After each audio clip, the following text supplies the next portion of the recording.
বউকে সাহায্য করো, স্ত্রীকে সম্মান করো, মর্যাদা দাও, সমান অধিকার। তবে এক জায়গায় স্বামীর অধিকার একটু বেশি। সেটা কোথায়? তিরমিজি শরীফের হাদিসে এসেছে,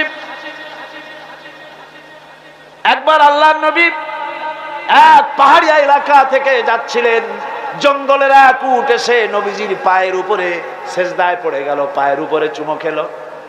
সাহাবায়ে কেরাম বললেন, ইয়া রাসূলুল্লাহি, পাহাড়ের উট হুজুরের পায়ে সেজদা দিয়া ধন্য হয়ে গেল।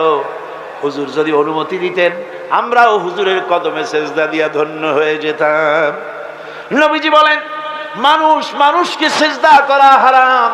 আমি যদি মানুষকে সেজদা করার জন্য যদি পারমিশন দিতাম, তাহলে দুনিয়ার সমস্ত স্ত্রীদেরকে বলতাম তারা যেন তার স্বামীরে সেজদা দেয়।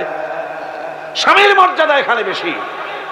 রাসূলুল্লাহ আরো বলেছেন, কোন স্ত্রীর মউত হয় যদি এমন অবস্থায় যে তার স্বামী তার প্রতি খুশি ছিলেন, আল্লাহ রাসূল বলেছেন মেয়ে লোকটি সোজা আল্লাহর জান্নাতে চলে যাবে।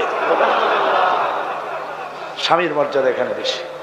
স্বামীকে লক্ষ্য রাখতে হবে, উভয়ের অধিকারের প্রতি যত্নশীল হতে হবে।